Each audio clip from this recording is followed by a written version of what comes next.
খবর শুনছেন আশা news channel থেকে। আজ জানাবো পশ্চিমবঙ্গ দেশ ও বিশ্বের বাছাই করা 50টি গুরুত্বপূর্ণ তাজা খবর। চ্যানেলে নতুন হয়ে থাকলে চ্যানেলটিকে অবশ্যই সাবস্ক্রাইব করবেন। খবরের শুরুতেই সংবাদ শিরোনাম। ইতিহাসের সবচেয়ে ভয়ঙ্কর অর্থনৈতিক বিপর্যয়, ডলারের দাপটে 100-র ঘর ছুঁতে চলেছে ভারতীয় টাকা, আমজনতার পকেটে নামছে মহাসংকট। অভিষেক বন্দ্যোপাধ্যায়ের সঙ্গে যৌথ মালিকানায় বিলাসবহুল ফ্ল্যাট, বিতর্ক চরমে উঠতে বিস্ফোরক মুখ খুললেন সায়নী ঘোষ। এবার খোদ কালীঘাট রোডের বাড়িতে হানা, একগোছা নোটিশ হাতে অভিষেকের দুয়ারে হাজির কলকাতা পুরসভার কর্মীরা, তোলপাড় রাজনীতি। 31শে ডিসেম্বরের পর অনুপ্রবেশকারীদের দেখলেই গ্রেপ্তার, সিএএ ইস্যুতে নবান্ন থেকে শুভেন্দু অধিকারীর চরম হুঁশিয়ারি। স্বাস্থ্য আধিকারিককে নিগ্রহে জড়িত বিজেপির 4 নেতা, সভাপতি শ্রমিকের নির্দেশে করা পদক্ষেপে নড়েচড়ে বসল নেতৃত্ব। শান্তিনিকেতনে অভিষেকের বাড়ির সামনে ধুন্ধুমার কাণ্ড, পুরকর্মীদের মুখের উপর নোটিশ ছিঁড়ে বাউন্সারদের দাদাগিরি, ব্যাপক উত্তেজনা। দুর্নীতি নিয়ে চুপ থাকতে বলছিল দল আর আইপ্যাক, বিস্ফোরক দাবি বিধায়ক ঋতব্রতের, গৃহদাহে আরও চাপে তৃণমূল। মাত্র দুদিনে 40,000 সদস্য, মহুয়া কীর্তিদের সমর্থনে নেটপাড়ায় ঝড় তুলল ককরোচ জনতা পার্টি। আটক অভিষেক ঘনিষ্ঠ তৃণমূল নেতা দেবরাজ চক্রবর্তী, রাজনৈতিক মহলে তীব্র চাঞ্চল্য। উত্তরবঙ্গ সফরে শুভেন্দুর মেগা ঘোষণা, এইমস, আইআইটি, ক্যান্সার হাসপাতাল সহ একাধিক বড় প্রকল্পে চমক বিজেপির। 55 লক্ষ যুবসাথী প্রকল্পে বড় আপডেট, যাচাই করে টাকা, সরকারি কর্মী ও আয়করদাতা মহিলারা সম্পূর্ণ বাদ। আমার শিরশ্ছেদের জন্য 1 কোটির পুরস্কার ঘোষণা করা হয়েছে, মোদী শাহের কাছে নিরাপত্তা চাইলেন সায়নী ঘোষ। 21শে মে স্তব্ধ হতে চলেছে কলকাতা, শিয়ালদা হাওড়া অচল করেন মেগাছকে, চরম সংঘাতের আশঙ্কা। ওবিসি সংরক্ষণে বিরাট বদল, পুরনো সিস্টেম বাতিল করে নতুন সিদ্ধান্তে তোলপাড় গোটা রাজ্য রাজনীতি। অভিষেক বন্দ্যোপাধ্যায়কে নিয়ে বড় সত্য ফাঁস, জাহাঙ্গীর পিছু উঠতেই ডায়মন্ড হারবারে ধুন্ধুমার পরিস্থিতি, বিস্ফোরক দাবি রিজুর। পুরকর্মীর সামনে নোটিশ ছিঁড়ে বাউন্সারদের দাদাগিরি, অভিষেকের বাড়িতে তীব্র উত্তেজনা, চাঞ্চল্য রাজ্য জুড়ে। এবার পেট্রোলে মিলবে 30% ইথানল, বিআইএস এর বড় সিদ্ধান্ত বদলে যাচ্ছে দেশের সব পেট্রোল পাম্প। বিপদে পড়বে কি আপনার গাড়ি? ফ্রি বাস পরিষেবা বড় আপডেট, মহিলাদের জন্য জারি হলো বিশেষ গাইডলাইন, না মানলেই সমস্যায় যাত্রীরা। সিএ ডেডলাইন ফেরতেই করার সিদ্ধান্ত, কারা পাবেন ছাড়া আর কাদের হতে হবে গ্রেফতার, সামনে এলো নতুন নিয়ম। পুষ্পা ইস্যুতে তৃণমূলে আগুন, মমতার সামনে অভিষেককে ঘিরে ক্ষোভ উগরে দিলেন একাধিক বিধায়ক। 7% সংরক্ষণ পাবে কোন 66টি সম্প্রদায়, নতুন বিজ্ঞপ্তি প্রকাশ করে বড় ঘোষণা শুভেন্দু সরকারের। পাথরে ডিসিআর দুর্নীতিতে 1000 কোটির খেল, সরকার বদলাতেই দৈনিক আয় বেড়ে 2,30,00,000, কারা জড়িত? তৃণমূলে মহাধসের আশঙ্কা, প্রথম কর্মসূচিতে উধাও 50 বিধায়ক, চরম চাপে প্রধান বিরোধী দল। বিধানসভা চত্বরে নজিরবিহীন নাটক, ভরাডুবির পর আম্বেদকর মূর্তির নিচে তৃণমূলের কান্নাকাটি, হাসছে রাজনৈতিক মহল। আবেদন করলেও মিলবে না টাকা, অন্নপূর্ণা ভান্ডার প্রকল্প থেকে কারাবাদ, সামনে এলো সম্পূর্ণ তালিকা। অভিষেকের সম্পত্তিতে যৌথ মালিকানা সায়নী ঘোষের, কে এই সায়নী? তুঙ্গে রাজনৈতিক জল্পনা। ইডি অফিসারদের রক্তগঙ্গা বইয়ে দেওয়ার মাস্টার মাইন্ড এই 2 মহিলা, পুলিশের হাতে নতুন বিস্ফোরক তথ্য। বাইক মেকানিক থেকে কোটি টাকার মালিক, বীরভূমে আস্ত ক্রিকেট স্টেডিয়াম বানিয়ে চাঞ্চল্য তৃণমূল নেতার।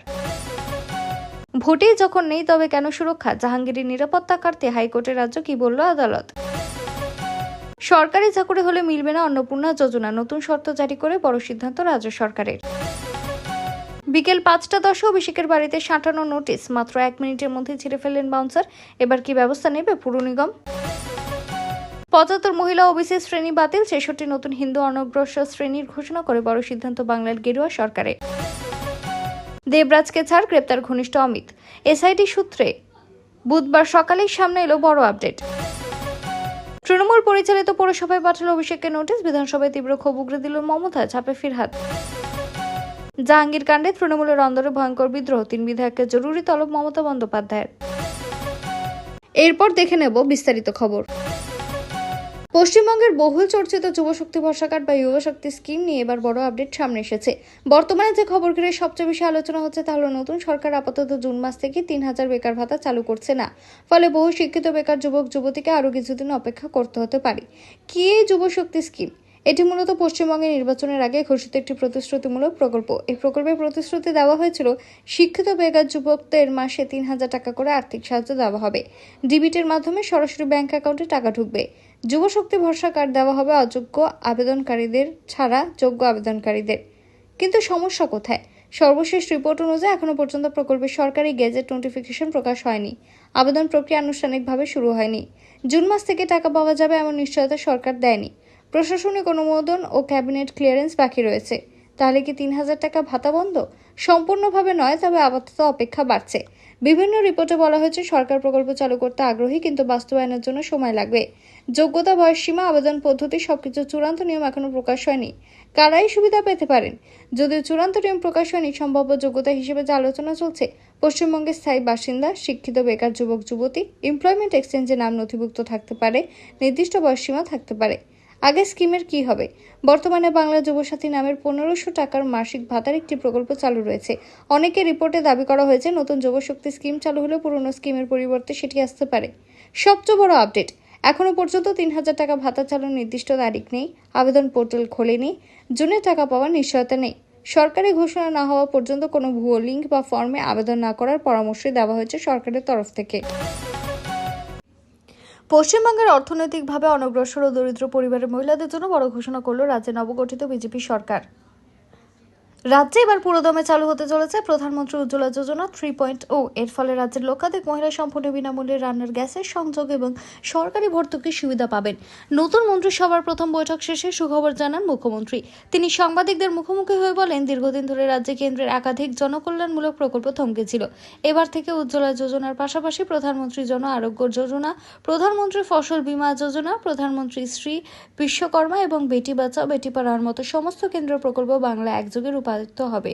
মুখ্যমন্ত্রী আরও দাবি করেন, দেশের ইতিমধ্যে প্রায় 11 কোটি মহিলা উজ্জ্বলা 1.0 এবং 2.0 এর সুবিধা পাচ্ছেন। পশ্চিমবঙ্গের ক্ষেত্রে প্রায় 11 লক্ষ উপভোক্তার কোটা বাকি রয়ে গিয়েছে, কারণ অতীতে বহু আবেদন এলপিজি ডিস্ট্রিবিউটর সেন্টারগুলিতে আটকে রাখা হয়েছিল। এবার সেই জট কাটতে চলেছে। রাজ্যে পালা বদলের পরেই কেন্দ্র প্রকল্পগুলি দ্রুত রূপায়ণে জোর দিয়েছে নতুন সরকার। এবার রাজ্যের প্রান্তিক কারিগর এবং কুটির শিল্পীদের অর্থনৈতিকভাবে স্বাবলম্বী করতে নতুন উদ্যোগ এনেছে রাজ্য সরকার। আগামী 1 জুন থেকে পশ্চিমবঙ্গে পুরোদমে চালু হতে চলেছে পিএম বিশ্বকর্মা যোজনা। এতদিন যারা সরকারি সুযোগ সুবিধার বাইরে ছিলেন, সে সমস্ত দক্ষ প্রান্তিক শ্রমিক যেমন তাঁতি, কুমোর, কামার, ছুতার, দর্জি ও রাজমিস্ত্রিরা এই প্রকল্পের আওতায় সরাসরি উপকৃত হবেন। এই যোজনার মাধ্যমে কারিগরদের আধুনিক প্রযুক্তির প্রশিক্ষণ দেওয়ার পাশাপাশি ব্যবসা বাড়ানোর জন্য আর্থিক সহযোগিতাও করা হবে। কেন্দ্রীয় সরকার পরিচালিত প্রধানমন্ত্রী বিশ্বকর্মা কৌশল সম্মান যোজনা ইতিমধ্যে দেশ জুড়ে লক্ষ লক্ষ মানুষের নাম নথিভুক্ত রয়েছে।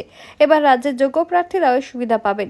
সুবিধাভোগীরা কি কি সুবিধা পাবেন? এই প্রকল্পের আওতায় এলে একজন আবেদনকারী একগুচ্ছ সরকারি আর্থিক ও প্রযুক্তিগত সুবিধা পাবেন। দক্ষতা বৃদ্ধি ও দৈনিক স্টাইপেন্ড।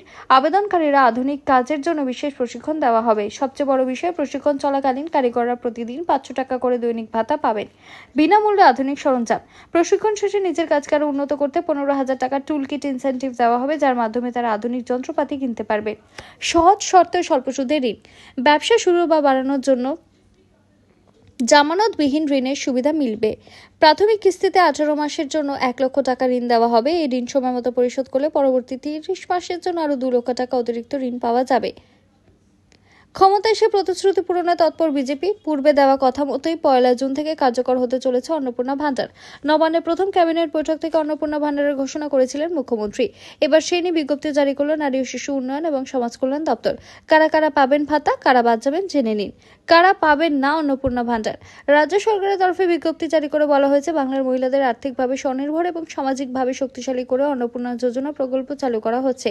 এই প্রকল্পের আওতায় যোগ্য মহিলাদের প্রতি মাসে 3,000 টাকা করে আর্থিক সাহায্য সরকারি ব্যাংক অ্যাকাউন্টে ডিবিটি অর্থাৎ ডাইরেক্ট বেনিফিট ট্রান্সফারের মাধ্যমে পাঠানো হবে। আগামী 1 জুন থেকে কার্যকর হবে অন্নপূর্ণা ভান্ডার বা অন্নপূর্ণা যোজনা। তবে রয়েছে বেশ কিছু শর্ত। সরকারি বিজ্ঞপ্তিতে বলা হয়েছে, আবেদনকারীর বয়স হতে হবে 25 থেকে 60 বছরের মধ্যে। সরকারি চাকরি থাকলে এই প্রকল্পের সুবিধা মিলবে না। কেন্দ্র বা রাজ্য সরকারের স্থায়ী চাকরিতে রয়েছেন কিংবা নিয়মিত বেতন বা পেনশন পান এমন মহিলারা এই প্রকল্পের সুবিধা থেকে বঞ্চিত। আয়করদাতা হলে এই টাকা মিলবে না। যারা লক্ষ্মীর ভান্ডার পেতেন, তাদের সকালের অ্যাকাউন্টে ঢুকবে অন্নপূর্ণা ভান্ডারের টাকা, সরাসরি ব্যাংক অ্যাকাউন্টে ট্রান্সফার হবে। তবে মৃত ব্যক্তি বা এলাকা বদল করেছেন, ভোটার তালিকা থেকে যাদের নাম বাদ পড়েছে বা যারা অনুপস্থিত ভোটার হিসেবে চিহ্নিত, তারা এই প্রকল্পের সুবিধা পাবেন না বলে জানানো হয়েছে। বীরভূমের পাথার শিল্পাঞ্চল থেকে বিগত সরকারের আমলে প্রায় 10,000 কোটি টাকার বিশাল রাজস্ব তছরূপ হয়েছে বলে বিস্ফোরক দাবি তুলেছে সিউড়ির বিজেপি বিধায়ক জগন্নাথ চট্টোপাধ্যায়। তার অভিযোগ, এই বিপুল পরিমাণ অর্থ সরকারি তহবিলে জমা না পড়ে সরাসরি অন্য কোথাও চলে গিয়েছে। রাজ্যের রাজনৈতিক পরিবর্তনের পর জেলা প্রশাসনের সাথে বিজেপি বিধায়কদের সঙ্গে একটি উচ্চ পর্যায়ের বৈঠক হয়, যেখানে সিদ্ধান্ত নেওয়া হয়েছে যে এখন থেকে কোনো বেসরকারি সংস্থা নয়, বীরভূমের 250টি পাথর খাদান ও 9টি টোলগেট থেকে 4টি সরকারি দপ্তর যৌথভাবে সরাসরি রাজস্ব আদায় করবে। এই নতুন ব্যবস্থা চালু হতে বীরভূমের পাথর শিল্পের আয়ের ক্ষেত্রে এক অভূতপূর্ব ঐতিহাসিক রেকর্ড লক্ষ্য করা গিয়েছে। এক সাংবাদিক সম্মেলনে বিধায়ক জগন্নাথ চট্টোপাধ্যায় কিছু চমকে দেওয়ার মতো পরিসংখ্যান প্রকাশ করেছেন। তিনি জানান, বিগত সরকারের আমলে যেখানে দৈনিক গড় রাজস্ব আদায় হতো মাত্র 19 লক্ষ টাকা, সেখানে প্রশাসনিক কড়াকড়ির জেরে নভেম্বর 2025 থেকে মার্চ 2026-এর মধ্যে দৈনিক আদায় বেড়ে দাঁড়ালো 70 লক্ষ টাকা।